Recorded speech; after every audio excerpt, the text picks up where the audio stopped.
이 집구석에서 여자애라는 단어는 언제나 다름없었다. 시어머니 표영자 여사는 아주버님 댁 장손의 유학을 위해선 밤늦게 인천공항 VIP 라운지까지 통째로 빌려 배웅을 나가는 사람이었다. 하지만 내 딸 하연이가 보스턴의 명문예술대 합격 통지서를 받아온 바로 그날, 온 가족이 보는 앞에서 그 종이를 갈기갈기 찢어버렸다. 기집애가 글자 몇 개 읽을 줄 알고 시집이나 잘 가면 그만이지, 공부는 무슨 얼어 죽을 공부야. 본격적인 이야기에 앞서 구독과 좋아요 한 번씩 눌러주시고 지금 어디서 이 영상을 듣고 계신지 댓글로 남겨주시면 감사하겠습니다. 기쁜 마음으로 인사드리겠습니다. 자, 그럼 이야기 시작하겠습니다.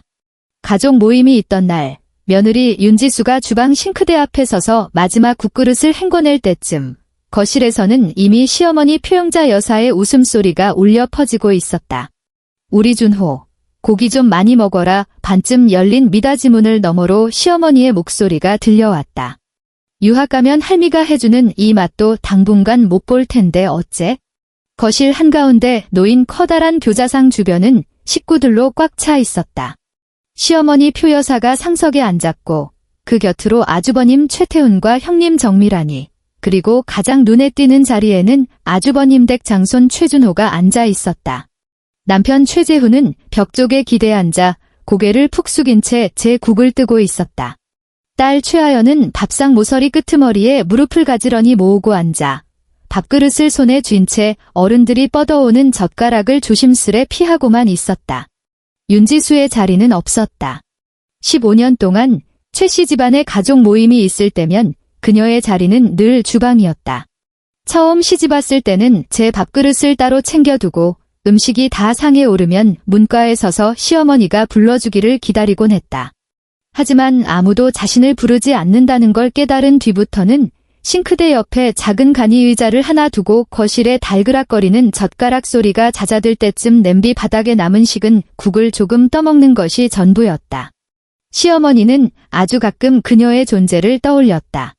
물론 밥상에 앉으라는 부름은 아니었다.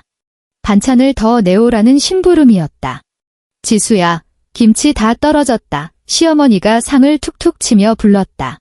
마치 집에 있는 식기세척기를 작동시키듯 너무나 자연스러운 말투였다. 그리고 전도 좀 더 펴와라. 우리 준호 따뜻하게 먹이게. 윤지수는 물기 젖은 손을 닦고는 나지막이 대답했다.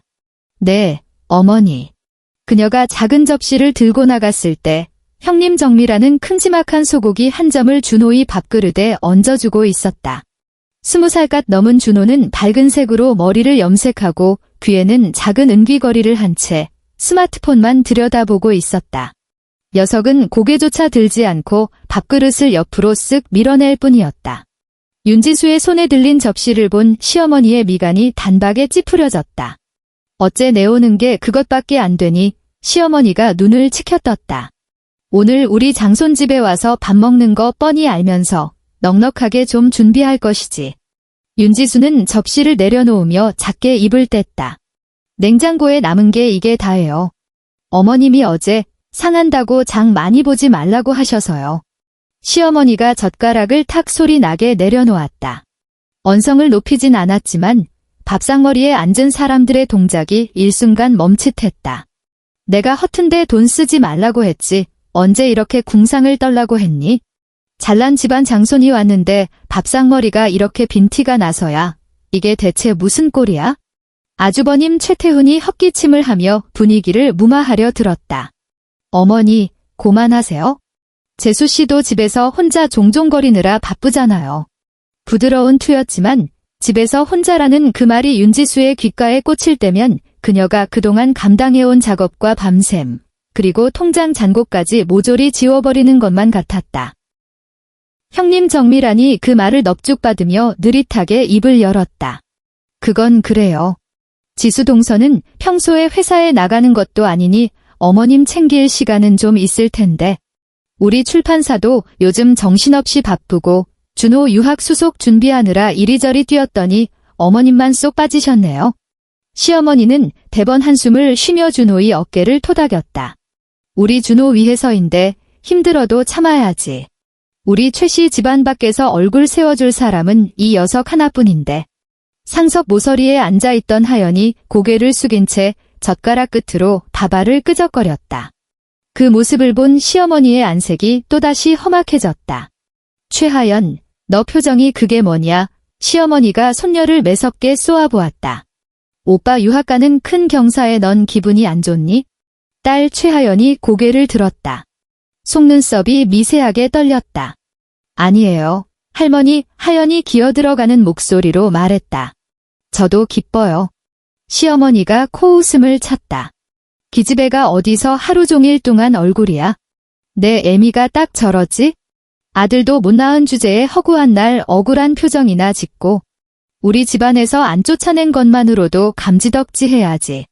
밥그릇에 부딪히던 젓가락 소리가 뚝 멎었다. 윤지수는 빈 접시를 든 채 밥상 옆에 우두커니 서 있었다. 남편 최재훈이 마침내 고개를 들어 제 어머니를 힐끗 보더니 이내 아내를 쳐다보았다. 그의 입술이 달싹거리다가 마침내 내뱉은 말은 아주 작았다. 지수야, 일단 들어가 있어? 어머니, 그만 좀 하세요가 아니었다. 하연이가 듣잖아요도 아니었다. 일단 들어가 있어였다. 윤지수는 눈을 내리깔고 빈 접시를 주방으로 가져갔다. 미닫이 문이 닫히는 순간 거실의 소음은 다시 활기를 띠었다. 시어머니는 준호에게 고기를 먹으라 재촉했고 형님은 인천공항 VIP 라운지 예약이 끝났다고 자랑했으며 아주버님은 외국 기숙사비가 생각보다 비싸다며 너스레를 떨었다. 윤지수는 싱크대 앞에 섰다. 꽉 잠기지 않은 수도꼭지에서 얇은 물줄기가 스테인리스 볼 위로 떨어지며 끊임없는 소리를 냈다. 차가운 물 속으로 손을 밀어넣고 기름진 그릇에 손끝이 닿고 나서야 그녀는 자신이 내내 행주만 꽉 쥐고 서 있었다는 사실을 깨달았다. 최씨 집안에서 15년을 살며 그녀가 가장 많이 들은 말은 참아였다. 남편은 참으라고 했다. 어머니가 연세가 있으시니 어쩔 수 없다고. 아주버님도 참으라고 했다. 다 한 식구 아니냐고. 형님 역시 참으라고 했다. 여자가 시집 왔으면 원래 다 그렇게 참고 사는 거라고. 윤지수 자신도 한때는 그렇게 믿었다. 내가 한번 꾹 참아 넘기면 내 딸 하연이만큼은 이 집에서 조용히 커갈 수 있을 거라고. 그녀는 밥상 위에 자리를 두고 다투지 않았고 명절 선물을 탐내지 않았으며 시어머니 입에서 나오는 좋은 말 한마디를 바라지 않았다. 그녀는 스스로를 주방과 아무도 열어보려 하지 않는 다용도실 구석에 몰아넣고 낮에는 밥하고 빨래를 하며 밤에는 그림을 그렸다. 시어머니가 쓸모도 없고 아들도 못 낳은 며느리라 칭하던 그녀가 사실은 출판계에서 S라는 필명으로 10수년째 활동해온 유명 일러스트레이터라는 사실을 바깥 사람들은 아무도 몰랐다. 그녀의 그림은 베스트셀러 표지를 장식했고 여러 상을 휩쓸었으며 해외 출판사들과도 협업했다. 수많은 독자는 그녀의 얼굴을 몰랐지만 색채로 서사를 풀어내는 그녀만의 방식은 똑똑히 기억했다. 편집자들은 그녀가 사생활을 전혀 드러내지 않고 인터뷰 한 번 하지 않으며 그림자처럼 오직 작품만 남긴다고 평가했다. 최씨 집안 역시 그 사실을 전혀 몰랐다. 윤지수가 너무 오랜 시간 자신을 숨겨온 탓에 심지어 남편조차 그녀가 가끔 푼돈이나 버는 시시콜콜한 외주 작업이나 하는 줄로만 알았다. 그녀가 입을 다문 이유는 하나였다. 결혼 초창기 그녀가 미술을 전공했다는 소리를 들은 시어머니의 첫마디 때문이었다. 그림 그려서 밥이나 먹고 살겠니? 여자가 시집을 왔으면 소뚜껑 운전이나 잘할 생각을 해야지. 어딜 감히 방구석에서 끄적거려.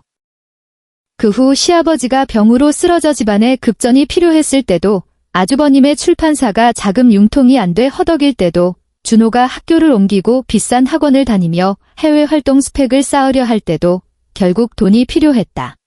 윤지수는 차곡차곡 쌓인 인세를 여러 계좌로 쪼개어 집안에 보탰다. 시어머니는 그게 자기 작은 아들의 비상금인 줄 알았고 아주버님은 그저 집안 운이 좋아서 넘어간 줄 알았다. 남편은 어느 정도 눈치는 챘지만 절대 캐묻지 않았다. 윤지수가 밤을 새워 동틀 무렵까지 그림을 그릴 때면 남편은 문가에 서서 딱 한마디만 던졌다. 너무 무리하지 마. 엄마 내일 아침에 미역국 드시고 싶다셨어. 윤지수라고 원망이 없었던 건 아니다. 다만 하연이가 아주 어렸을 때 고사리 같은 손으로 그녀의 목을 끌어안으며 묻곤 했다. 엄마, 할머니는 왜 나만 미워해? 그때마다 윤지수는 딸의 부드러운 머리칼을 쓰다듬으며 대답했다. 우리 하연이 잘못이 아니야. 그 말을 거짓으로 만들지 않기 위해 그녀는 최씨 집안의 모멸감을 딸의 시선이 닿지 않는 곳에서 온몸으로 막아내야 했다. 하지만 도저히 막을 수 없는 것들도 있었다. 하연이가 7살 되던 해, 유치원 선생님이 아이가 그림에 소질이 있으니 질 좋은 물감 세트를 사주는 게 어떻겠냐고 권했다. 윤지수가 채 입을 떼기도 전에 시어머니는 그 안내장을 쓰레기통에 처박아 버렸다. 기집애가 이런 거 배워서 뭐에 쓴다니 시어머니는 나무를 다듬으며 쏘아붙였다. 나중에 시집가면 시댁에서 그림 잘 그린다고 밥이나 한술 더 준대. 윤지수는 묵묵히 쪼그려 앉아 쓰레기 봉투 가장자리에 처박힌 안내장을 주워 들었다. 나물 씻은 물이 묻은 종이를 휴지로 꾹꾹 눌러 닦았다. 그날 밤 그녀는 급한 외주를 하나 맡았다. 뜬 눈으로 밤을 세워번 돈으로 하연이에게 첫 제대로 된 스케치북과 물감을 안겨주었다. 포장을 뜯던 하연이의 눈망울은 주방에 유일하게 켜져 있던 낡은 전구보다 더 반짝였다. 그날 이후 하연이의 모든 미술학원비, 재료비, 대회 참가비는 오로지 윤지수가 한 푼, 두 푼 모은 돈에서 나왔다. 그녀는 책 표지를 그렸고 동화책 사파를 그렸으며 해외 판권 제출간 교정 작업까지 도맡았다. 시어머니가 잠든 걸 확인하고 나서야 컴퓨터를 켰고 새벽 4시가 되어서야 불을 껐다. 손목이 끊어질 듯 아파 냄비 손잡이조차 쥐기 버거울 때면 두꺼운 아대를 차서 딸의 눈을 피했다. 시어머니는 하연이가 커다란 화구를 메고 나설 때마다 혀를 찼다. 쯧쯧, 저거 또 헛돈 쓸어가네. 처음엔 말대꾸를 하려던 하연이도 나중엔 그저 고개를 푹 숙인 채 말없이 신발끈만 묶었다. 윤지수는 현관에 서서 딸의 목도리를 단단히 여며주며 속삭였다. 얼른 가, 늦겠다. 하연이는 고개를 끄덕이고 화구를 맨 채 엘리베이터로 뛰어갔다. 모녀 사이엔 긴 말이 필요 없었다. 하연이는 엄마가 온몸을 바쳐 자신을 지키고 있다는 걸 알았고 윤지수는 딸이 헛돈이 아님을 증명하려 이 약물고 결과물을 내고 있다는 걸 알았다. 다만 최씨 집안 사람들만 그걸 보려 하지 않았다. 그들의 눈에는 오직 준호뿐이었다. 준호가 초등학생일 땐 학군 좋은 동네로 시어머니가 나서서 이사를 감행했고 고등학생 땐 아주버님이 강남 최고의 입시 컨설턴트를 붙였다. 시어머니는 자기 정기예금까지 깨면서 사내 자식 앞길에 돈 아끼는 거 아니라고 떵떵거렸다. 준호이 유학원서를 넣을 땐 시어머니가 한밤중에 남편을 닥달해 인천공항까지 운전하게 만들었다. 오직 추천인을 직접 배웅하겠다는 이유였다. 그래 놓고는 보름 내내 입버릇처럼 떠들었다. 우리 준호는 앞으로 세계 무대에서 큰일 할 놈이야. 하지만 하연이 차례가 오면 시어머니는 붓 한 자루 사는 것조차 돈 아깝다며 펄쩍 뛰었다. 기집애는 어차피 출가외인이야. 시어머니는 툭하면 그렇게 말했다. 글자 좀 안다고 설쳐봤자 결국 남의 집 주방에서 밥이나 할 팔자라고. 그 말이 떨어질 때마다 하연이는 늘 윤지수를 먼저 쳐다보았다. 그러면 윤지수는 딸의 어깨 위에 가만히 손을 얹었다. 이것만 마저 그리고 쉬어, 그녀는 말했다. 마치 숙제 이야기를 하는 것 같았지만 실은 인생에서 남들이 함부로 찢어버릴 수 없는 무언가를 단단히 움켜쥐라는 뜻이었다. 하연이가 합격 통지서를 받아오던 날 서울에는 아주 짧은 소나기가 내렸다. 해 진력 무렵 아직 노면이 젖어 있었고 아파트 아래 편의점 간판 불이 켜졌다. 하연이는 캔버스 가방을 맨 채 집 안으로 뛰어들어왔다. 벗은 신발을 채 가지런히 정리할 새도 없이 소리쳤다. 엄마. 주방에서 팔을 썰고 있던 윤지수가 고개를 내밀었다. 현관에 선 딸은 바람에 머리가 헝클어지고 두 뺨이 발갛게 상기된 채 손에 두툼한 서류 봉투를 꽉 쥐고 있었다. 남편은 거실 소파에 앉아 텔레비전을 보고 있었고 시어머니는 그 옆에서 귤을 까고 있었다. 아주버님네 식구들도 출국을 앞둔 준호를 핑계 삼아 저녁을 먹으러 와 있었다. 밥상을 펴기 전이라 모두 거실에 모여있는 상태였다. 하연이는 그간 받아왔던 냉대도 잊은 듯 시어머니 앞까지 단숨에 달려가 양손으로 봉투를 번쩍 들어 올렸다. 할머니, 저 합격했어요. 하연이의 목소리가 환하게 떨렸다. 보스턴에 있는 그 학교요.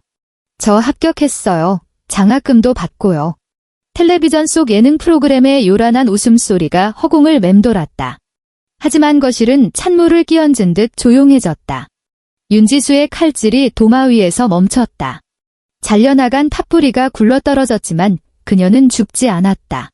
시어머니가 느릿느릿 고개를 들어 하연이 손에 들린 봉투를 쳐다보았다. 무슨 학교? 시어머니가 물었다. 하연이는 봉투를 열고 통지서를 꺼내며 최대한 목소리를 차분하게 가다듬었다. 예술대요. 제가 그동안 포트폴리오 준비했던 그 학교요. 선생님도 붙기 힘들다고 하셨는데 저 합격했어요. 형님 정밀안이 가장 먼저 반응했다. 날선 목소리였다. 보스턴, 미국. 하연이가 고개를 끄덕였다. 네, 장학금으로 학비 절반은 덮을 수 있고 나머지는 학자금 대출이랑 교내 근로로 채우면 돼요. 엄마도 그러셨고 내 애미도 그랬다고 시어머니가 말을 싹둑 자르더니 주방 문가에 선 윤지수를 획 노려보았다. 네 애미는 진작부터 알고 있었어? 윤지수는 칼을 내려놓고 손을 닦으며 주방에서 걸어 나왔다. 어머니, 그녀는 최대한 평정을 유지하려 애썼다. 하연이가 오랫동안 준비해온 일이에요. 오늘 마침 결과가 나온 거고요. 시어머니가 손을 내밀었다. 이리 줘봐. 하연이는 멈칫했지만 결국 통지서를 건넸다. 무언가 아주 귀중한 물건을 어른에게 검사받는 아이처럼 허공에 멈춘 손가락 끝이 미련하게 떨리고 있었다. 돋보기를 고쳐 쓴 시어머니는 몇 줄 읽어내려가지도 않고 단박에 안색이 굳어졌다. 그녀의 손에서 빳빳한 종이가 바스락거리는 소리를 냈다. 소파에서 몸을 일으킨 남편이 나직이 물었다. 엄마, 왜 그러세요? 시어머니는 아들에게 대답하지 않았다. 대신 매서운 눈으로 하연이를 쏘아보았다. 내가 외국 나가서 그림을 배우겠다고? 하연이가 고개를 끄덕였다. 목소리가 한풀 꺾여 있었다. 네, 할머니. 시어머니가 돌연 헛웃음을 쳤다. 아주 짧고 비웃음만 가득한 소리였다. 야, 시어머니가 통지서를 허공에 흔들었다. 기집애가 외국 나가서 배울 게 뭐 있다고 유학이야. 우리 준호가 유학 가는 건 최씨 집안 얼굴 세워주러 가는 거지만 기집애가 무슨 얼어 죽을 예술이야? 하연이의 얼굴이 하얗게 질렸다. 윤지수가 한 발짝 앞으로 나섰다. 어머니, 학교에서 장학금도 나왔고 나머지 비용은 제가 알아서. 종이가 찢겨나가는 소리가 그녀의 말을 무참히 집어삼켰다. 찌익, 찌억. 시어머니는 온 가족이 뻔히 보는 앞에서 하연이의 이름이 박힌 합격 통지서를 갈기갈기 찢어버렸다. 찢긴 종이 조각들이 그녀의 소나귀에서 떨어져 거실 바닥에 흩어졌다.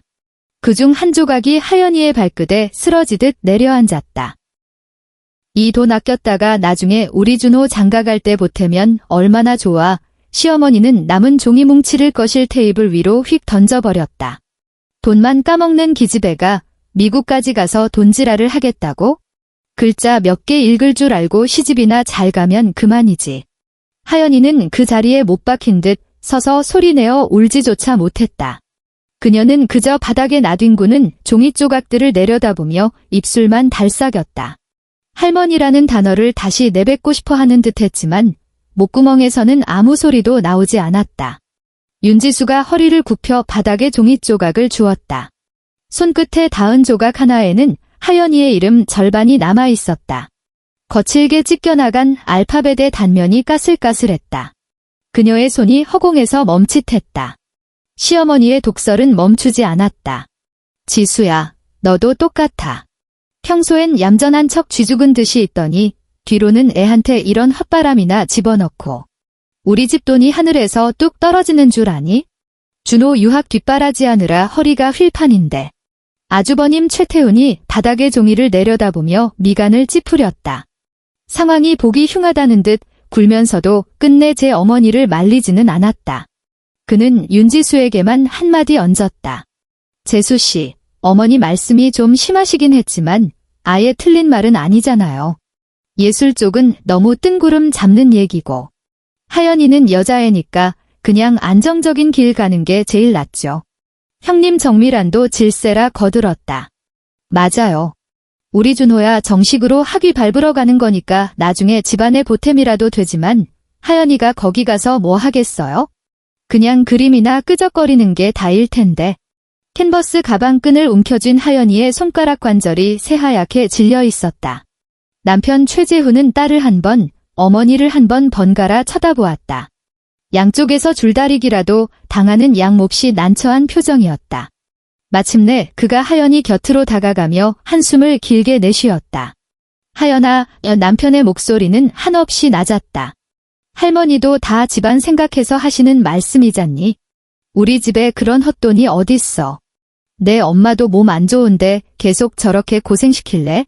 내가 좀 이해해라, 이해해라. 그 세 글자가 귓전에 꽂히자 윤지수의 손에 쥐어진 종이 조각이 구겨지며 바스락 소리를 냈다. 15년 동안 남편은 수없이 많은 순간에 그녀에게 기해하라고 강요했다. 제사 전날 시어머니가 윤지수 혼자 새벽까지 전을 부치게 내버려 뒀을 때도 남편은 말했다. 엄마 연세가 있으시잖아. 당신이 좀 참아. 아주버님의 출판사가 부도 위기에 처했을 때 남편이 상의도 없이 집안 예금을 몽땅 빼다주고 나중에야 털어놓았을 때도 그랬다. 형네만 위기 넘기면 다 해결될 거야. 당신이 좀 이해해. 하연이가 초등학교를 졸업할 때 시어머니가 준호가 쓰던 낡아빠진 책가방을 던져주며 기집애는 새 거 살 필요 없다고 했을 때도 남편은 똑같이 말했다. 애가 뭘 알겠어? 당신이 좀 이해하고 넘어가. 그리고 지금 하연이가 몇 년을 피땀 흘려 받아온 합격증이 갈기갈기 찢긴 이 순간조차 남편은 딸에게 이해하라고 말하고 있었다. 윤지수는 천천히 몸을 일으켰다. 그녀는 울지도 않았고 언성을 높이지도 않았다. 그저 손에 쥔 종이 조각들을 하나하나 서류 봉투 안에 다시 집어넣었다. 마치 심하게 부서졌지만 기어코 안고 가야 할 물건을 수습하듯이. 하연아, 윤지수가 딸을 불렀다. 방으로 들어가. 하연이가 고개를 들었다. 눈물방울이 턱 끝까지 맺혀 있었지만 아이는 눈물을 훔치지 않았다. 그저 엄마를 바라보았다. 마치 어른들 중 누군가가 지금 일어난 일이 진짜가 아니라고 말해주길 기다리는 것처럼. 윤지수가 다가가 딸의 손을 꽉 잡았다. 일단 방으로 들어가 윤지수의 목소리는 평소보다 훨씬 단단했다. 통지서는 다시 출력하면 되은의 이름이 찢겨나간 건 아니니까? 시어머니가 테이블을 콱 내리쳤다. 너 지금 태도가 그게 뭐냐? 시어머니가 윤지수를 노려보며 삿대질을 했다. 내 말 아직 안 끝났어. 윤지수는 뒤돌아보지 않았다. 그녀가 하연이를 이끌고 방으로 향하자 남편이 다급하게 불렀다. 지수야. 윤지수의 걸음이 멈췄다. 남편이 목소리를 한껏 낮추며 애원하듯 말했다. 일 너무 키우지 마. 엄마도 오늘 너무 놀라셔서 저러시는 거야? 윤지수가 천천히 고개를 돌려 남편을 쳐다보았다.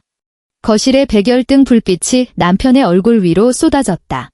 15년의 세월 동안 남편의 눈가에는 주름이 늘었고 미간에는 얕은 주름이 깊게 패여 있었다. 예전엔 그 미간의 주름을 볼 때마다 마음이 약해지곤 했다. 어머니와 아내 사이에서 치이는 저 사람도 참 힘들겠거니 어쩔 수 없겠거니 하고 넘어갔다. 하지만 바로 이 순간 그녀는 뼈저리게 깨달았다. 남편은 방법이 없었던 게 아니었다. 그는 그저 매번 자신이 조금 덜 피곤하고 조금 더 편해지는 쪽을 선택했을 뿐이었다. 재훈 씨, 윤지수가 정말 오랜만에 남편의 이름을 불렀다. 오늘 놀란 건 어머니가 아니야. 남편이 꿀 먹은 벙어리처럼 입을 다물었다. 윤지수는 더 이상 대꾸하지 않았다. 하연이를 방으로 들여보내고 문을 닫았다. 문이 닫히자마자 하연이는 마침내 무너져 내리며 쪼그려 앉았다. 얼굴을 무릎에 파묻고 어깨를 파르르 떨었지만 끝내 소리내어 울지는 못했다. 윤지수는 딸 앞에 마주 앉아 아이의 어깨에 짓눌린 구겨진 캔버스 가방을 벗겨냈다. 엄마, 무릎에 파묻힌 하연이의 목소리가 웅얼거리듯 들려왔다. 내가 말하지 말았어야 했어? 가방끈을 쥔 윤지수의 손이 굳어졌다. 아니. 근데 할머니가 그러셨잖아. 집안 얼굴 세워줄 사람은 준호 오빠뿐이라고. 하연이가 퉁퉁 부은 얼굴을 들었다. 눈물 범벅이었다. 아빠도 내가 유학 가는 거 반대하시고. 윤지수가 엄지손가락으로 딸의 턱 끝에 맺힌 눈물을 부드럽게 닦아냈다. 최하연, 엄마 눈 봐. 하연이가 천천히 눈을 맞췄다. 윤지수는 하연이의 두 손에 서류 봉투를 쥐어주었다. 갈기갈기 찢긴 종이 조각이 담긴 얄팍한 봉투였지만 감당하기 버거울 만큼 무겁게 느껴졌다.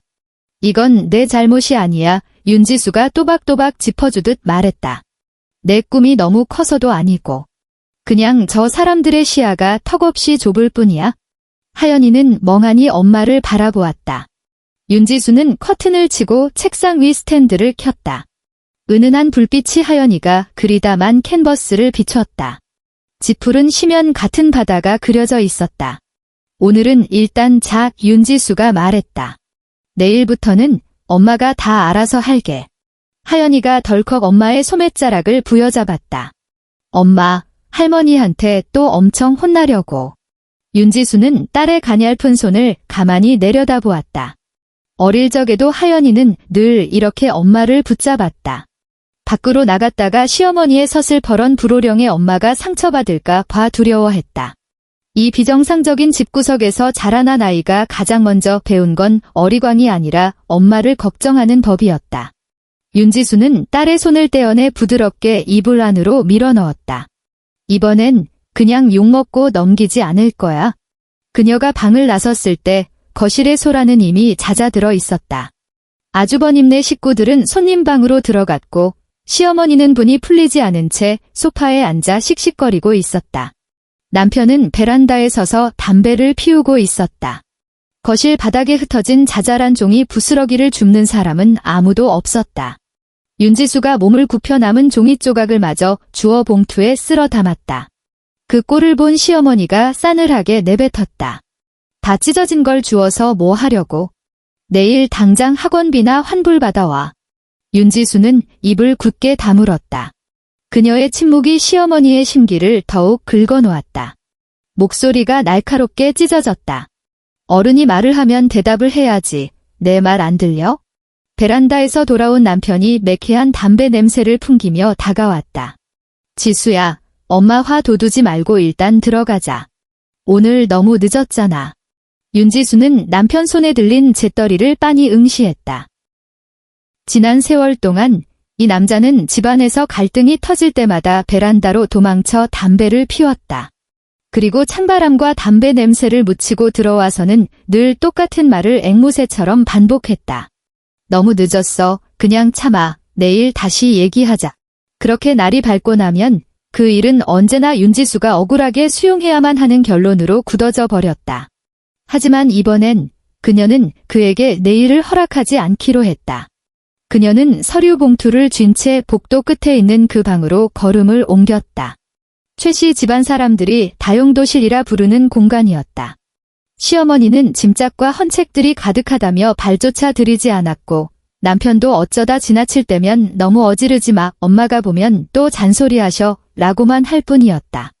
문에는 작은 번호키가 달려 있었다. 윤지수가 비밀번호를 누르고 들어가 문을 걸어 잠갔다.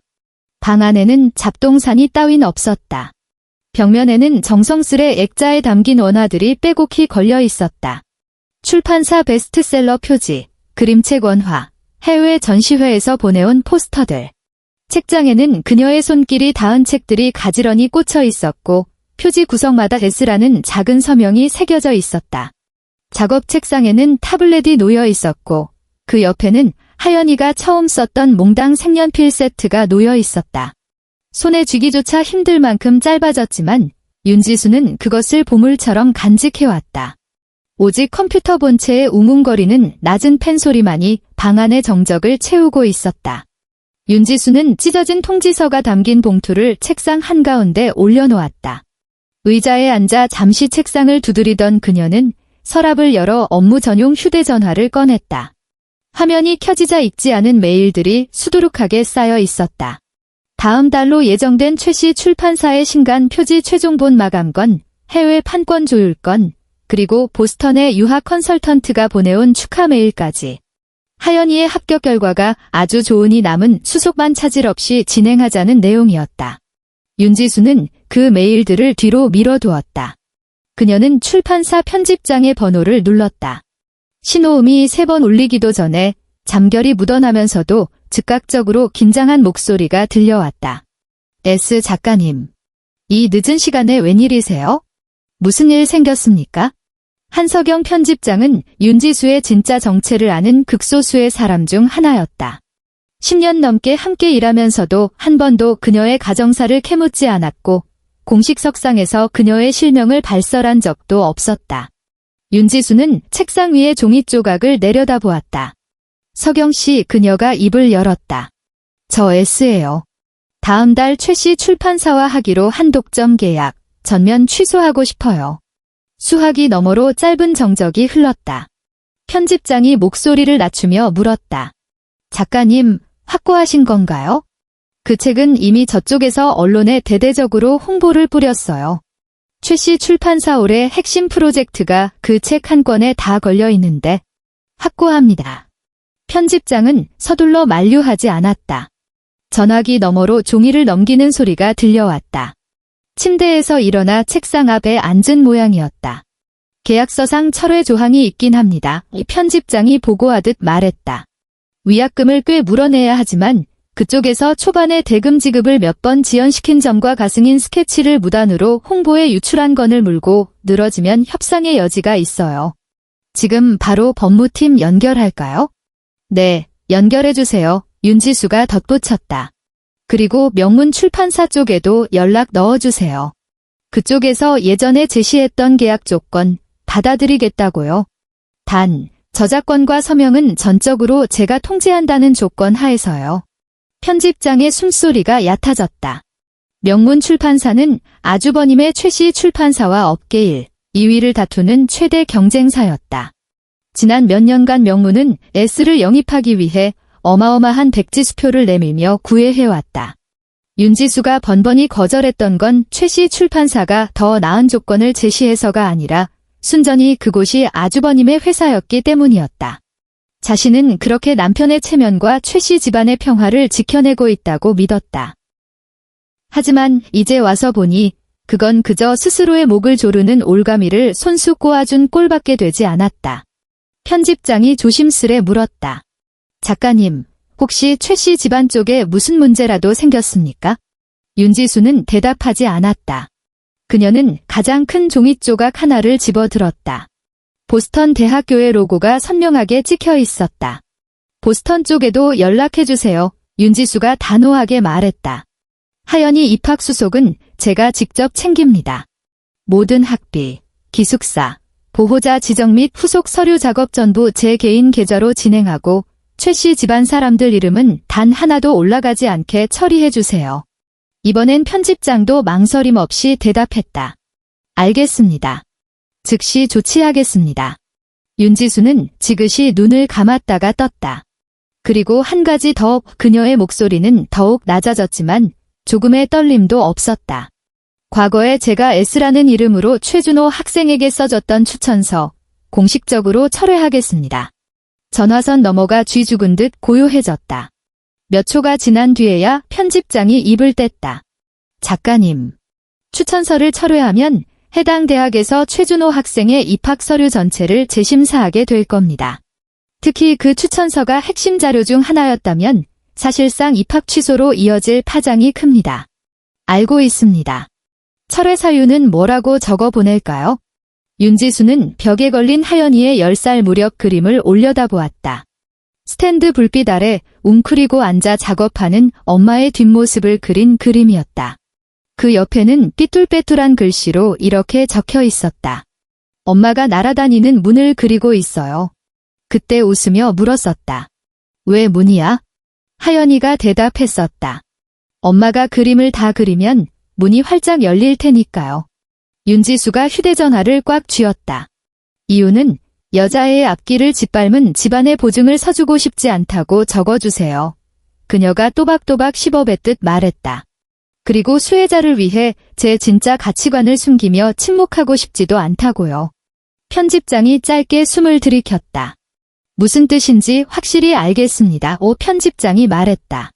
작가님, 오늘 밤은 아주 긴 밤이 될 것 같네요.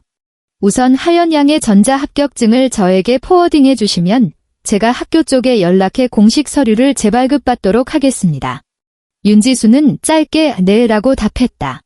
전화를 끊기 직전 편집장이 다시 그녀를 불렀다. 지수 언니. 사적인 호칭은 업무 중에 꺼낸지 수녀는 좋기 넘은 일이었다. 윤지수는 침묵했다. 편집장의 목소리가 한결 부드러워졌다. 이번 일은 혼자 다 떠안으려 하지 마요. 언니, 그동안 혼자서 참을 만큼 참았잖아요. 윤지수는 책상 위로 흩어진 종이 조각들을 내려다보며 꽉 쥐고 있던 주먹을 서서히 풀었다.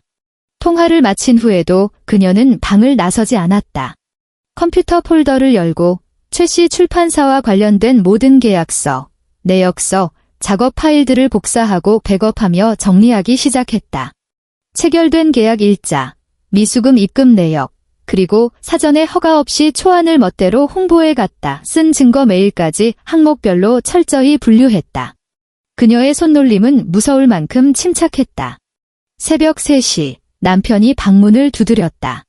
지수야, 문밖에서 남편의 목소리가 들렸다. 아직 안 자?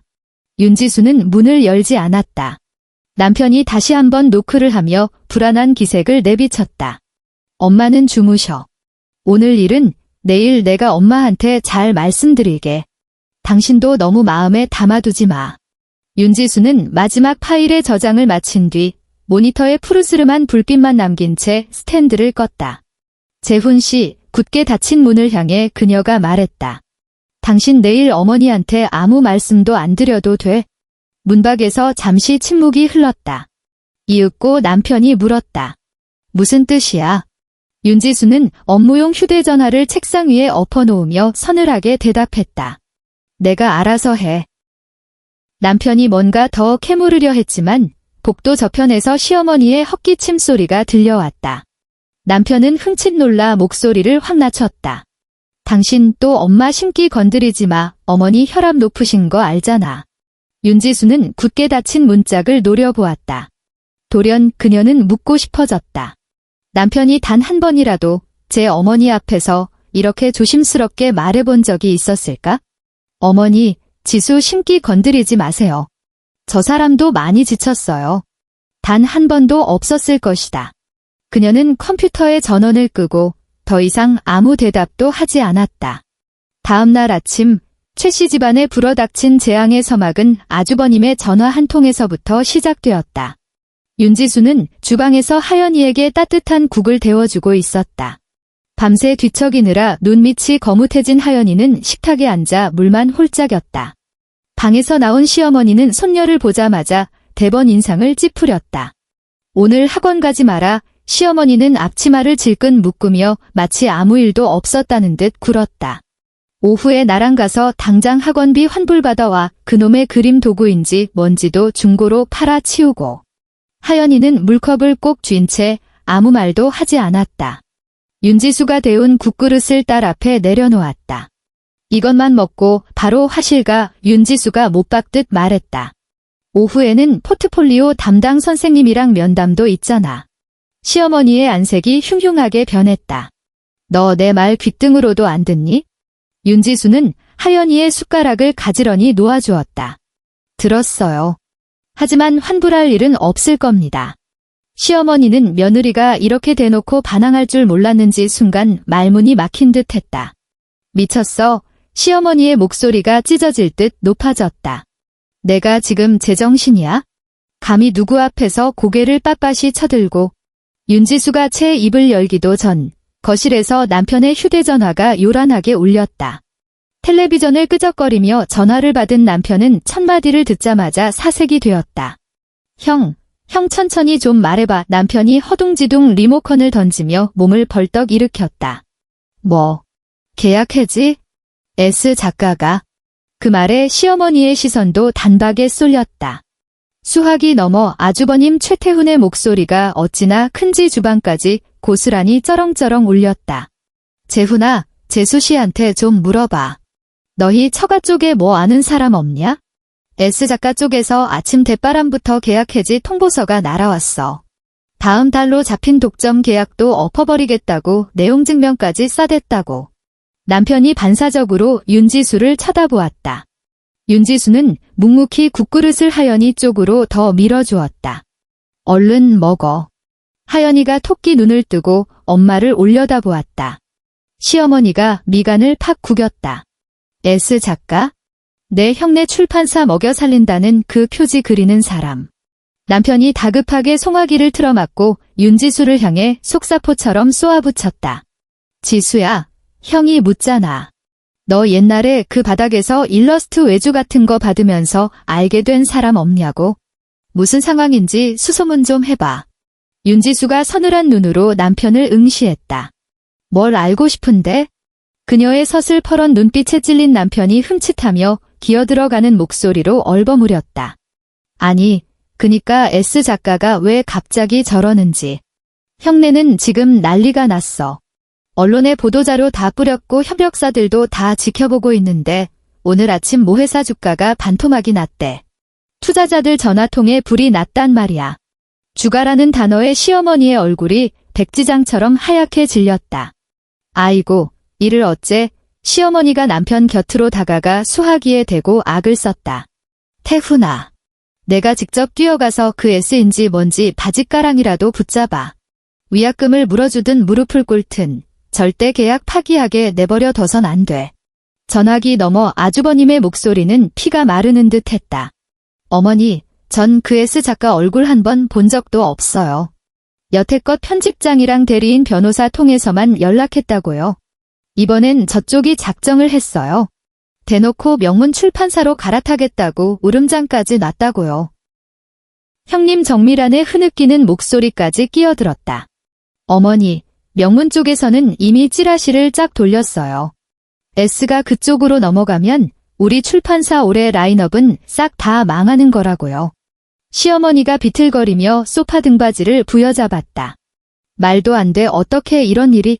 남편은 아직도 윤지수에게 매달리고 있었다. 당신 옛날에 편집자 중에 S 작가 팀이랑 연줄 있는 사람 있다고 하지 않았어? 제발 형 좀 도와줘. 다 한 식구잖아. 다 한 식구잖아라는 말이 떨어지는 순간 하연이의 숟가락이 밥그릇에 달그락 부딪혔다. 윤지수가 딸을 한 번 흘끗 내려다보았다. 그리고 남편을 향해 고개를 돌렸다. 물어볼 필요 없어. 남편이 멍청하게 되물었다. 뭐? 윤지수는 젖은 손을 툭툭 털고 주방을 나와 다용도실로 걸어 들어갔다. 몇 분 뒤 그녀는 서류철 하나와 양장본 책 한 권을 들고 나와 거실 테이블 위에 보란듯이 툭 던졌다. 그 책은 작년에 최씨 출판사를 먹여 살린 베스트셀러 문학 단행본이었다. 표지 구석에는 아주 작게 제스라는 서명이 박혀 있었다.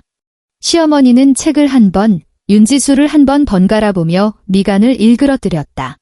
이딴 건 왜 들고 나와? 윤지수가 책 표지를 넘겼다. 출판사에서 증정용 책을 보낼 때 편집장이 직접 써서 끼워 넣은 감사 카드가 들어 있었다. 거기엔 이렇게 적혀 있었다. S 작가님께 이 책이 세상의 빛을 보게 해주셔서 진심으로 감사드립니다. 윤지수가 그 카드를 테이블 위에 올려놓았다. 어머니의 그녀가 얼음장 같은 목소리로 선언했다. S가 바로 저예요. 거실에 무거운 정적이 내려앉았다. 남편은 여전히 휴대전화를 귀에 댄 채 얼빠진 얼굴로 서 있었고 수화기 너머로는 아주버님의 다급한 고함이 계속 새어나왔다. 재훈아. 얘야, 최재훈. 너 내 말 듣고 있어? 남편은 아무 소리도 들리지 않는 듯 했다. 그는 의혹에서 경악으로 그리고 뒤늦게 밀려오는 것 잡을 수 없는 당혹감으로 일그러진 표정으로 윤지수를 쳐다보았다. 당신 지금 뭐라고 했어? 남편의 목소리가 쩍쩍 갈라졌다. 당신이 S라고. 윤지수는 구태여 변명하지 않았다.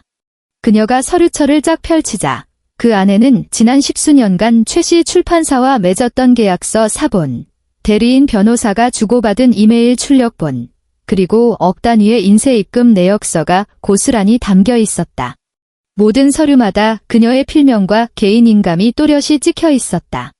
시어머니가 털썩 소파에 주저앉았다. 입술이 파들파들 떨리고 있었다. 말도 안 돼. 시어머니가 그 종이들을 노려보며 중얼거렸다. 너는 허구한 날 집구석에 처박혀서 무슨 쓸데없는 그림이나 끄적거리는 줄 알았지? 네, 맞아요. 윤지수가 똑바로 응시하며 대꾸했다. 어머님이 그러셨죠. 여자가 그림 그려서 밥이나 먹고 살겠냐고. 솥뚜껑 운전이나 잘할 생각을 하라고. 시어머니의 안면 근육이 딱딱하게 굳었다. 그 대화를 엿들은 아주버님의 목소리가 벼락처럼 터져나왔다. 지수야. 재수씨. 재수씨가 S 작가라고? 재수씨, 일단 진정하고 우리 만나서 얘기해. 너 지금 집이지? 형이 지금 당장 날아갈게. 윤지수가 남편을 향해 손을 내밀었다. 남편은 홀린 사람처럼 휴대전화를 그녀의 손에 쥐어주었다. 윤지수가 전화를 받아들고 일말의 동요도 없는 목소리로 말했다. 아주버님, 저 지금 집이에요. 오시는 건 마음대로 하시지만 계약 해지는 번복되지 않습니다. 수화기 너머에서 헉하는 숨소리가 들렸다. 재수씨, 우리가 다 한 식구인데 이렇게 무자르듯 끊어버리면 어떡해.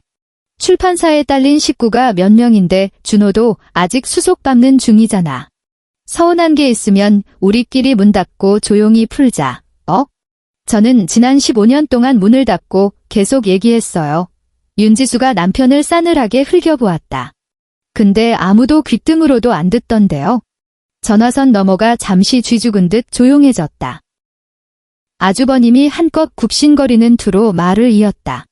지수야, 엄마가 연세가 있으셔서 입이 좀 험하시잖아. 나도 어제 그 일은 어머니가 선을 넘었다고 생각해. 자, 이렇게 하자. 내가 엄마 모시고 하연이한테 정식으로 사과하라고 할게. 통지서도 다시 뽑고 유학 문제도 우리가 전폭적으로 지원해 줄 테니까. 일단 그 내용 증명부터 물려줘. 윤지수가 잘라 말했다. 지원하실 필요 없습니다. 하연이 유학은 제 선에서 알아서 합니다. 그럼 우리 준호는 어떡하고? 아주버님이 이성을 잃고 빽소리를 질렀다. 준호 그 추천서는? 그의 말이 채 끝나기도 전에 거실에 있던 시어머니의 휴대전화가 요란하게 울렸다. 발신자를 확인한 시어머니가 득달같이 전화를 받았다. 준호야. 할미 지금 좀 바쁘니까 있다. 전화기 너머로 새파랗게 질린 준호의 목소리가 터져나왔다. 할머니, 학교에서 이메일 날아왔어요. 핵심 추천인이 갑자기 추천을 철회해서 내 입학 자격이 취소됐대. 정식 통보 갈 때까지 대기하라는데 엄마 아빠는 전화도 안 받고 나 이제 어떡해? 시어머니의 손이 덜덜 떨리며 하마터면 휴대전화를 바닥에 떨어뜨릴 뻔했다. 취소라니. 그게 무슨 소리야? 시어머니의 목소리가 기괴하게 찢어졌다. 누가 철회를 해? 어떤 몹쓸 인간이 그런 짓을 해? 윤지수가 쥐고 있던 남편의 휴대전화를 종료 버튼을 눌러 거실 테이블에 툭 던져놓았다. 시어머니가 그 소리에 고개를 뻣뻣하게 돌려 윤지수를 쳐다보았다. 윤지수는 그 시선을 한치도 피하지 않았다. 그 추천서 써준 사람도 저예요. 그녀가 덤덤하게 말했다. 시어머니의 몸이 휘청거렸다. 남편이 기겁하며 부축하려 했지만 시어머니는 그 손을 앙칼지게 뿌리쳤다. 그녀는 15년간 제 집 주방 구석에 웅크리고 있던 이 여자를 난생 처음 보는 사람처럼 덜덜 떨며 노려보았다. 시어머니가 넋이 나간 듯 중얼거렸다. 우리 준호가 그 대학에 들어간 게 다 너 때문이었다고?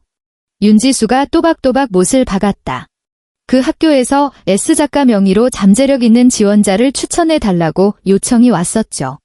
아주버님이 출판계 인맥을 총동원해 연주를 대다가 결국 제 대리인한테까지 연락이 닿았고요. 저는 그저 최 씨 집안 사람이라는 이유 하나만으로 눈 감고 그 추천서를 써줬던 겁니다. 복도 밖에서 요란한 발소리와 함께 형님 정밀한의 울음소리가 터져나왔다. 아주버님과 형님은 신발도 제대로 벗지 않고 집 안으로 뛰어들어왔다. 이마에 땀이 송글송글 맺힌 아주버님은 휴대전화를 꽉 쥐고 있었고 화장이 반쯤 지워진 형님은 문을 열자마자 다짜고짜 윤지수에게 달려들었다. 동서, 아니, 작가님, 형님이 윤지수의 손목을 덥석 부여잡았다. 추천서 취소라니요. 절대 안 돼요. 우리 준호가 그걸 위해서 몇 년을 고생했는데. 비행기표도 다 끊고 기숙사비도 다 냈단 말이에요. 동서가 이렇게 나오면 우리의 인생 다 망가지는 꼴 보겠다는 거예요? 윤지수는 제 손목을 부여잡은 형님의 손을 물끄러미 내려다보았다. 어젯밤 시어머니가 통지서를 갈기갈기 찢어발길 때 하연이도 똑같이 캔버스 가방 끈을 부여잡고 손가락이 새하얗게 질리도록 떨고 있었다. 그녀는 천천히, 그러나 단호하게 손목을 빼냈다. 우리 하연이도 오랫동안 준비했습니다. 윤지수가 말했다. 그 애의 합격증이 갈기갈기 찢겨나갈 때 형님은 옆에서 하연이 보고 눈치 좀 챙기라고, 좀 참으라고 하셨죠. 형님의 입술이 파들거렸지만 끝내 아무 변명도 내뱉지 못했다. 테이블 앞으로 다가온 아주버님은 널브러진 계약서들을 확인하더니 안색이 잿빛으로 변해버렸다. S가 최씨 출판사에 미치는 영향력이 어느 정도인지 이 집안에서 그보다 더 뼈저리게 아는 사람은 없었다. 출판 불황 속에서도 최씨 출판사가 명맥을 유지한 건 아주버님의 경영 능력이 뛰어나서가 아니라 S가 표지를 맡은 책들이 연달아 대박을 쳤기 때문이었다. S의 그림 자체가 하나의 거대한 브랜드였다. 서점들은 매대 가장 좋은 자리를 내주었고 해외 판권 에이전트들은 S의 이름만 보고 덤벼들었으며 투자자들은 그 이름표 하나만 믿고 지갑을 열었다. 만약 S가 계약을 일방적으로 파기하고 그 사유가 딸을 차별하는 몹쓸 시댁의 만행 때문이라는 추문이라도 터진다면 최씨 출판사가 잃는 건 단순히 일러스트레이터 한 명이 아니었다. 기업의 생명인 신뢰가 곤두박질 치는 것이었다. 아주버님이 허리를 푹 숙이며 난생 처음 듣는 비굴한 목소리로 애원했다. 지수야, 형이 다 잘못했다. 내가 진작에 재수씨가 S인 줄 알았더라면 제발 우리 재훈이 체면을 봐서라도 한 식구라는 정을 생각해서라도 이번 한 번만 형을 살려줘. 윤지수가 아주버님을 직시했다. 아주버님이 S가 저라는 걸 진작 아셨다면 하연이를 무시하지 않으셨을 거란 뜻인가요? 아주버님이 말문이 막힌 듯 얼어붙었다. 윤지수가 다시 물었다. 만약 제가 잘나가는 작가 S가 아니라 그저 15년 동안 주방에서 남은 찌끄러기 밥이나 주워 먹던 쓸모없는 재수씨였다면 하연이 합격증이 찢겨나간 다음 날인 오늘 아주버님이 여기까지 사과하러 뛰어오셨을까요? 아주버님의 얼굴이 불그락푸르락해졌다. 그때 돌연 시어머니가 소파에서 미끄러지듯 주저앉더니 바닥에 무릎을 쿵 찧었다. 그녀는 다짜고짜 윤지수의 바짓가랑이를 부여잡고 울음을 터뜨렸다. 지수야. 이 애미가 눈이 삐었었다. 시어머니가 헝클어진 머리로 고개를 쳐들며 악을 썼다. 애미가 내가 이렇게 대단한 사람인 줄 몰랐어. 제발 원고 빼지 말고 추천서 철회도 걷어다오. 우리 준호 앞길 다 망치게 생겼어. 준호는 우리 최씨 집안 장손이잖니. 우리 집안의 유일한 희망이라고. 하연이가 어느새 방문을 열고 나와 서 있었다. 아이는 언제부터 서 있었는지 손에는 여전히 찢겨진 종이가 담긴 봉투를 꼭 쥔 채였다. 하연이는 바닥에 엎드려 바짓가랑이를 붙잡고 비는 할머니를 빤히 내려다보았다. 그 얼굴엔 통쾌함이나 승리감 따윈 없었다. 그저 지독하게 깊고 오랜 피로감만이 서려 있을 뿐이었다. 손녀를 발견한 시어머니가 득달같이 하연이를 향해 손을 뻗었다. 하연아, 할미가 어제 다 잘못했다. 시어머니가 콧물을 훌쩍거리며 애걸했다. 할미가 무릎 꿇고 사과하마. 제발 내 엄마한테 말해서 우리 준호 오빠 좀 살려달라고 해. 넌 어차피 그 학교 갈 수 있잖니? 내 엄마가 돈도 많으니까 넌 앞으로 원하는 거 다 할 수 있어. 하지만 준호는 다르잖니. 사내 자식 앞길을 이렇게 망칠 순 없어. 거실에 다시 한번 싸늘한 정적이 맴돌았다. 아주버님조차 질겁하며 입을 다물었다. 시어머니가 내뱉은 그 한마디는 그들이 늘어놓은 모든 사과가 결국 철저한 위선임을 바닥까지 까발리고 있었다. 윤지수는 바짓가랑이를 꽉 움켜쥔 시어머니의 앙상한 손을 가만히 내려다보았다. 제삿날 밤, 냄비 바닥에 남은 식은 국을 식탁 귀퉁이에 밀어주며 며느리는 이거면 족하다고 했던 바로 그 손이었다. 하연이의 세뱃돈을 빼앗아가며 기집애가 허튼데 돈 쓰지 말고 오빠 문제집이나 사라고 했던 바로 그 손. 지금 그 손은 바지 옷감이 구겨지도록 핏대를 세우며 그녀에게 매달리고 있었다. 윤지수는 끝내 허리를 굽혀 그녀를 부축하지 않았다. 어머니 윤지수가 나직이 말했다. 어머니는 지금 이 순간까지도 우리 하연이는 남자의 뒤로 밀려나 찌그러져도 상관없다고 생각하시는군요. 시어머니의 울음소리가 뚝 멎었다. 윤지수가 그녀의 손을 차갑게 쳐냈다. 그러니 더는 할 말이 없네요. 남편이 마침내 비틀거리며 다가왔다. 목소리가 파들파들 떨리고 있었다. 지수야, 제발 그만해. 엄마가 이렇게 무릎까지 꿇으셨고 형도 싹싹 빌잖아. 홧김에 우리 집안 식구들 다 파탄 낼 작정이야? 윤지수가 남편을 똑바로 노려보았다. 재훈 씨, 어제 당신도 그 자리에 똑똑히 있었지. 남편의 입술이 새하얗게 질렸다. 당신은 당신 어머니가 하연이의 합격증을 찢어발기는 걸 두 눈으로 뻔히 보고도 윤지수의 목소리는 크지 않았지만 거실에 있는 모두의 고막을 때리듯 선명했다. 우리 딸 보고 눈치 좀 챙기라고 참으라고 했어. 그런데 지금 당신 어머니가 무릎을 꿇은 꼴을 보니까 나보고 당장 멈추라고 하네. 남편은 고개를 푹 숙였다. 그동안 겹겹이 두르고 있던 가엾은 중재자라는 가면이 발가벗겨진 꼴이었다.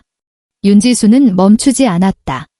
15년 동안 당신이 고개 푹 숙이고 한숨 쉬던 그 모든 순간이 결국 당신의 선택이었어. 당신은 어머니를 선택했고 형을 선택했고 이 빌어먹을 집구석의 체면을 선택한 거야? 단 한 번도 하연이를 선택한 적은 없었지? 남편이 고개를 들었다. 시뻘겋게 충혈된 눈동자였다. 나도 힘들었어.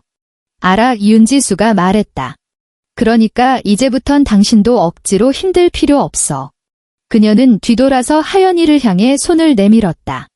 하연이가 천천히 다가와 엄마의 손바닥 위에 제 작은 손을 포겠다. 시어머니는 바닥에 주저앉은 채 통곡하고 있었고 형님은 그런 시어머니를 부축하려 안절부절 못했다. 아주버님은 테이블 구석에서 투자자들과 학교 측에 연신 전화를 돌려대며 수습하려 안달이었다.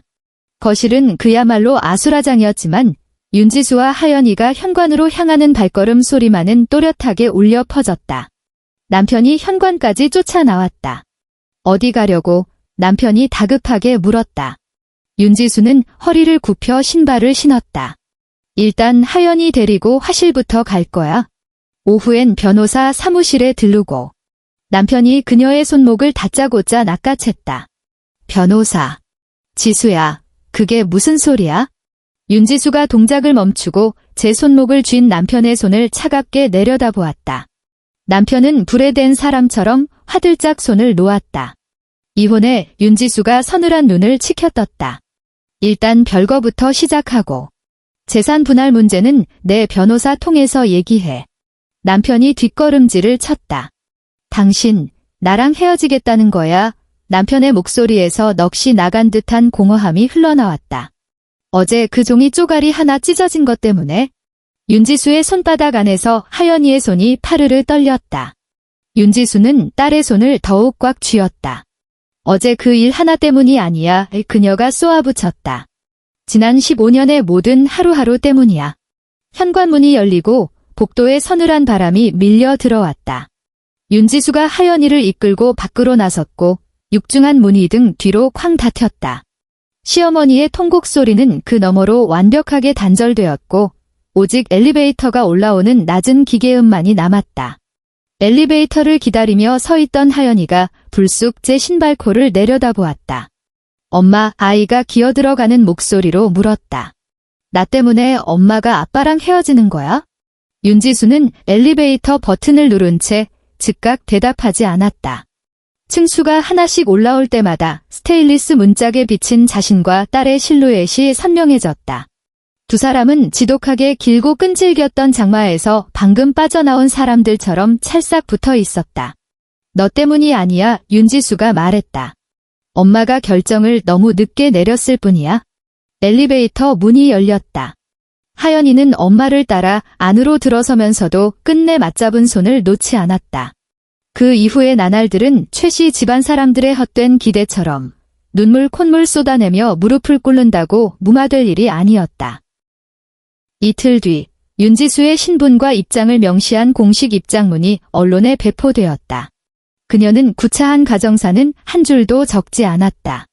그저 필명 레스의 향후 모든 작업은 새로운 에이전시가 대행할 것이며 최씨 출판사와의 독점 계약은 전면 백지화하고 기존 작업물의 저작권은 계약대로 이행하되 미승인된 작업물의 무단 사용에 대해서는 엄중히 법적 책임을 묻겠다는 건조한 통보뿐이었다. 입장문 하단에는 명문 출판사와의 차기작 전속 계약 소식이 짤막하게 덧붙어 있었다. 출판계는 발칵 뒤집혔고 이내 침묵 속에 재빠른 줄서기에 들어갔다. 대형 서점들은 당장 최씨 출판사의 신간 예약 판매 페이지를 내렸고 해외 판권 에이전트들은 최씨와의 협상을 전면 중단했다. S의 후광을 노리고 몰려들었던 작가들도 줄줄이 눈치를 보며 발을 뺐다. 최씨 출판사 측에서 단순한 비즈니스 조율이라며 해명 자료를 뿌려댔지만 10수년간 회사를 먹여 살린 간판 작가가 왜 하필 신간 출간 직전에 등을 돌렸냐는 투자자들과 언론의 물어뜯기를 막아낼 재간은 없었다. 아주버님은 매일 회사와 집을 오가며 피 말리는 나날을 보냈다. 밤늦게 파김치가 되어 돌아올 때면 그의 셔츠는 걸레짝처럼 구겨져 있었다. 형님은 틈만 나면 시어머니를 원망하며 패악을 부렸다. 어머니가 하연이 합격증만 안 찢으셨어도 일이 이 지경까진 안 왔잖아요. 시어머니는 초반엔 독한 년이라며 윤지수를 욕해댔지만 입학이 취소된 준호의 원망 섞인 전화를 받고 난 뒤부턴 허구한 날 눈물만 찔끔거렸다. 준호의 입학 자격은 대학 측의 재심사 끝에 최종 취소 통보를 받았다. 대학 측은 노골적인 이유를 명시하진 않았지만 핵심 추천 자료의 철회로 인해 해당 지원자는 본교의 선발 요건을 더 이상 충족하지 못한다고 짧게 못 박았다. 아주버님이 수백만 원짜리 컨설턴트를 닥달해 소명 자료를 내고 다른 추천서를 긁어모아 들이밀었지만 이미 엎어진 물이었다. 다 지수 그년 때문이야. 텅 빈 거실에 주저앉은 시어머니가 쇳소리가 나는 목소리로 중얼거렸다. 어떻게 그렇게 독할 수가 있어? 제 친조카 앞길. 거실에 나뒹구는 서류 조가리들을 정리하던 형님이 참다 못해 서류철을 탁자에 콱 내리쳤다. 어머니, 이제 와서 그 소리가 무슨 소용이에요. 형님의 안색이 흉흉했다. 애초에 그날 어머님이 하연이 합격증은 왜 찢으셨어요? 찢지만 않고 그냥 입으로만 욕하고 끝냈어도 일이 이렇게는 안 꼬였다고요. 시어머니가 눈을 부라렸다. 너 지금 애미 탓하는 거냐? 내가 누구 좋으라고 그랬는데 다 우리 준호 챙기고 우리 최씨 집안 챙기려고 그런 거 아니냐? 베란다에서 들어온 아주버님의 손에는 불도 붙이지 못한 담배가 들려 있었다. 그만들 좀 하세요. 아주버님이 핏발선 눈으로 고함을 질렀다. 지금 그딴 소리 짓거려봤자 아무 소용없어. 명문 출판사는 이미 하반기 S 신작 계약서에 도장 찍었고 우리 출판사 핵심 프로젝트는 싹 다 자금줄이 말랐다고. 당장 내일 인수합병 팀 넘어오기로 했어. 시어머니가 멍청하게 입을 벌렸다. 인수합병. 그게 무슨 소리야? 아주버님은 제 어머니와 눈도 마주치지 않았다. 회사 문 닫게 생겼다고요. 헐갑에라도 팔아넘겨야 빚잔치라도 면할 거 아닙니까? 시어머니는 입만 뻐끔거릴 뿐 반나절 동안 아무 말도 뱉어내지 못했다. 우리 최씨 집안 얼굴이라며 떵떵거리던 그 대단한 출판사가 사실은 자기가 그토록 벌레 보듯 무시하던 며느리 하나가 손을 떼자마자 모래성처럼 무너져 내리는 허상이었던 것이다. 석 달 뒤 최씨 출판사는 경쟁사에 인수되었고 옥상 간판마저 철거되었다. 아주버님은 이름뿐인 허울 좋은 자리에 간신히 남았지만 예전처럼 사장 행세를 하며 목에 힘을 줄 수는 없었다. 형님은 널찍했던 전셋집을 빼고 강남에서 한참 떨어진 외곽의 좁은 월세방으로 밀려났다. 한국에 주저앉은 준호는 다음 해 유학원서를 끄적거리기 시작했지만 제 부모와 할머니를 볼 때마다 짐승 같은 원망의 눈초리를 숨기지 않았다. 시어머니는 여전히 원래 살던 아파트에 남았다. 하지만 교자상이 펼쳐지던 거실은 더 이상 북적이지 않았다. 예전엔 며느리 윤지수의 밥 짓는 솜씨가 형편없다며 투덜대던 그녀였지만 이제 냉장고는 허구한 날 텅텅 비어 있었다. 퇴근하고 돌아온 남편 최재훈은 아파트 상가 편의점에서 도시락을 사와 어머니와 절반씩 나눠 먹곤 했다. 플라스틱 용기에 담긴 밥을 씹으며 시어머니는 가끔 중얼거렸다. 그래도 지수 그년이 끓인 국이 먹을 만했는데 남편은 그 소리를 듣고도 묵묵히 밥만 삼킬 뿐 아무 대꾸도 하지 않았다. 윤지수는 다시는 그 집구석으로 돌아가지 않았다. 변호사는 혀를 내두를 정도로 치밀하게 재산 분할 서류를 정리해냈다. 법적으로 이혼 도장이 찍히기 전이었지만 두 사람은 완벽한 별거와 재산 분할 합의서에 서명했다. 윤지수는 자신이 벌어들인 인세, 통장 잔고, 그리고 아파트 지분의 상당수를 무자비하게 뜯어냈다. 남편은 처음엔 말도 안 된다며 펄쩍 뛰었지만 변호사 입회하에 윤지수가 10수년간 아주버님과 시댁 식구들에게 쏟아부은 송금 내역이 낱낱이 까발려지자 끝내 우리 집 돈은 다 내가 벌었다는 구차한 변명을 삼킬 수밖에 없었다. 합의서에 서명하던 날, 장소는 변호사 사무실의 작은 회의실이었다. 창밖은 잔뜩 흐렸고 유리창 위로 빗방울이 가늘게 부딪히고 있었다. 테이블 위에는 두툼한 합의서 두 부가 놓여 있었고 윤지수 맞은편에 앉은 남편은 뼈가 앙상해질 정도로 헬쑥해진 몰골이었다.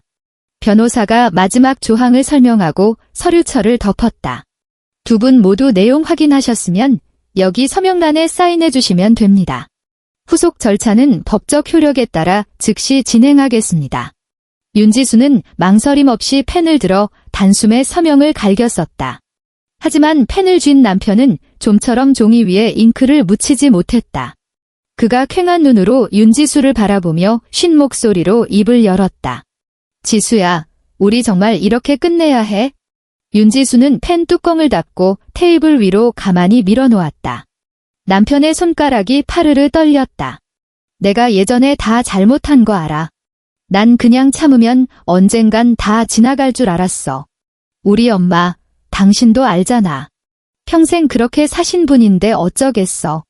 당신이 그렇게 뼛속까지 고통받고 있는 줄 몰랐어. 우리 하연이가 그렇게 큰 상처를 받은 줄도 몰랐고.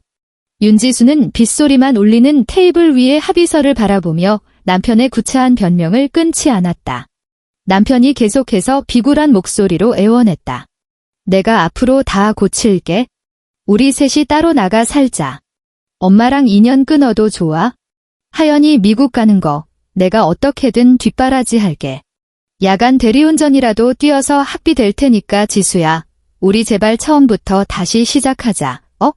그의 목소리는 끝내 짐승에 앓는 소리처럼 허물어졌다. 늘 제 어머니 앞에선 꿀먹은 벙어리처럼 굴고 형 앞에선 한없이 비굴해지던 남자가 마침내 깨달은 것이다. 자신이 잃은 건 단순히 집안일이나 해주는 며느리가 아니라 지난 15년 동안 쏟아지는 시댁의 폭우 속에서 홀로 자신을 지켜주던 거대한 우산이었다는 것을. 윤지수가 서늘한 눈을 들어 남편을 응시했다. 재훈 씨, 그녀가 서늘하게 입을 열었다. 하연이 9살 때 고열 펄펄 끓었던 날 기억해? 남편은 갑작스러운 옛날 얘기에 얼빠진 듯 굳어버렸다. 윤지수의 목소리는 빗소리보다 더 차분했다. 그날 나 출판사 마감일이었고 하연이는 체온계가 39도를 찍고 헐떡거렸지. 근데 당신 어머니가 뭘 했는지 알아? 다음날 준호 쪽지 시험 봐야 하는데 집안 분위기 어수선하게 만들지 말라면서 나보고 방정 떨지 말랬어.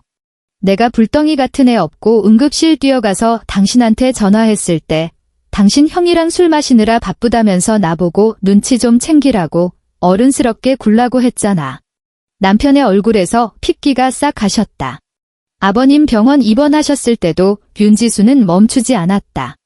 내 인세 값을 받아서 병원비 다 내는데 어머니가 친척들 앞에서 당신이 돈 다 내서 효자 났다고 떠벌리고 다녔을 때 당신 그거 옆에서 뻔히 다 듣고 있으면서 입 한 번 뻥끗 안 했지? 남편이 죄인처럼 고개를 푹 숙였다. 그리고 어제 그 일 이전에 그 숱한 날들 윤지수가 말했다. 나 하나하나 다 따지고 들 생각 없어. 다 따진다고 해서 옛날로 돌아갈 수도 없으니까. 남편의 눈물방울이 툭 떨어져 합의서 끄트머리에 작은 얼룩을 만들었다. 그는 덜덜 떨리는 손으로 황급히 눈물을 문질러 닦았다. 마치 서명란이 더러워질까 봐 두려워하는 사람처럼. 난 그때 남편의 목소리가 처참하게 짓눌렸다. 진짜 어떻게 해야 할지 몰랐어. 윤지수는 그 구차한 남자를 물끄러미 바라보았다. 예전 같았으면 이 대목에서 그녀는 또 마음이 약해졌을 것이다. 그래, 기센 어머니 밑에서 자라면서 저 사람도 참 힘들었겠지. 중간에 끼어서 저 사람도 고통스러웠겠지 하며 스스로를 다독였을 것이다. 하지만 지금 그녀는 단 한마디만을 던졌다. 당신이 어떻게 해야 할지 몰랐을 때마다 왜 그대가는 항상 나와 하연이가 피눈물로 치러야 했어? 남편은 아무 대답도 하지 못했다. 회의실 안에는 유리창을 때리는 빗소리만이 섬뜩하게 울려 퍼졌다. 아주 오랜 정적 끝에 남편은 마침내 고개를 푹 숙이고 펜을 쥐었다. 종이 위를 스치는 펜촉이 심하게 덜덜 떨리고 있었다. 서명이 끝나고 변호사가 서류를 거두어 드렸다. 윤지수는 미련 없이 자리에서 일어나 가방을 챙겼다. 남편이 황급히 따라 일어서며 돌연 윤지수의 손을 덥석 쥐었다. 지수야, 남편의 시뻘건 눈에서 눈물이 뚝뚝 떨어졌다. 정말 너무 늦은 거야? 윤지수는 제 손을 부여잡은 남편의 손을 가만히 내려다보았다. 15년 전 그녀가 처음 최씨 집안 현관문을 넘었을 때 그녀를 이끌어 주었던 것도 바로 이 손이었다. 그날 시어머니가 며느리 짐가방에 든 화구를 보고 대놓고 인상을 구겼을 때 남편은 그녀의 귓가에 대고 속삭였다. 우리 엄마가 입이 좀 험하셔. 당신이 좀 이해해. 내가 곁에서 든든하게 다 막아줄게. 하지만 그는 단 한 번도 막아주지 않았다. 단 한 번도.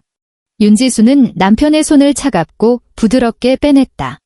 당신이 15년 동안 고개 푹 숙이고 한숨만 내쉬던 그 모든 순간이 이미 충분한 대답이었어. 그녀가 말했다.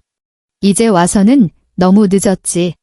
남편은 넋이 나간 채 제자리에 못 박힌 듯 굳어버렸고 더 이상 쫓아오지 못했다. 윤지수가 회의실 문을 열고 나설 땐 이미 비가 멎어 있었다. 그녀는 두 번 다시 뒤돌아보지 않았다. 한 달 뒤, 보스턴의 가을은 서울보다 훨씬 맑고 투명했다. 캠퍼스의 나뭇잎들은 서서히 붉은 빛으로 물들고 있었고 돌담길을 따라 커다란 화구를 품에 안은 학생들이 쟁걸음으로 지나쳐갔다. 하연이는 아담한 캐리어를 한 손으로 끈 채 어깨에는 익숙한 캔버스 가방을 메고 있었다. 서울에서 도망치듯 빠져나올 때보다 훨씬 가벼워진 발걸음이었지만 여전히 아이는 불쑥불쑥 뒤를 돌아보며 엄마를 확인했다. 엄마 윤지수는 딸과 나란히 걸으며 학교에서 갓 발급받은 신입생 서류 봉투를 쥐고 있었다. 살랑이는 가을바람에 봉투 귀퉁이가 기분 좋게 펄럭였다. 그 안에는 새로운 기숙사 배정표, 입학 확인서, 그리고 재발급받은 합격 통지서가 고스란히 담겨 있었다. 이번에 받은 통지서는 투명한 클리어 파일 안에 빳빳하게 구겨짐 없이 보관되어 있었다. 하연이가 고풍스러운 미술관 건물 앞에서 걸음을 멈췄다. 붉은 벽돌의 외벽 위로 따스한 햇살이 쏟아져 내렸고 계단 곳곳에는 학생들이 자유롭게 앉아 있었다. 누군가는 무릎에 스케치북을 얹고 크로키를 끄적였고 누군가는 바람에 날리는 종이를 누르며 떠들썩하게 웃고 있었다. 그 풍경을 한참 동안 홀린 듯 바라보던 하연이가 불쑥 입을 열었다. 엄마, 그 집구석에서 그렇게 오랫동안 참았던 거 후회해.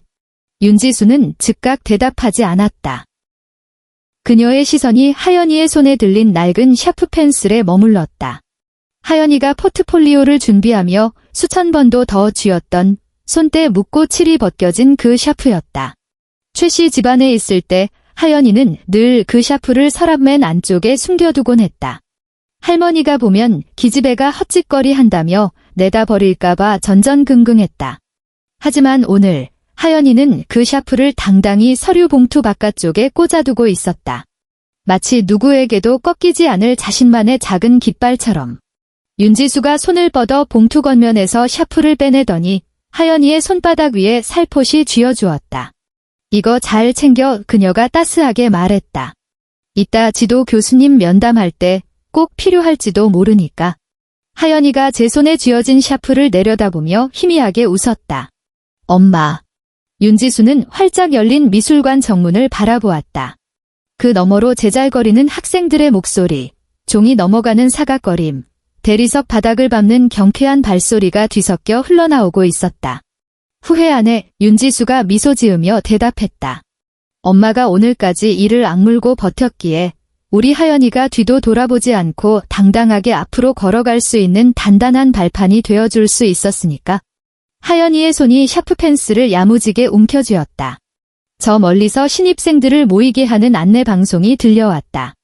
하연이가 고개를 돌려 미술관 쪽을 확인하더니 다시 윤지수를 쳐다보았다. 엄마, 나 다녀올게. 윤지수가 고개를 끄덕였다.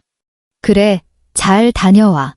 하연이는 캐리어를 달그락거리며 계단을 힘차게 뛰어 올라갔다. 계단 중간쯤에서 아이가 다시 우뚝 걸음을 멈췄다.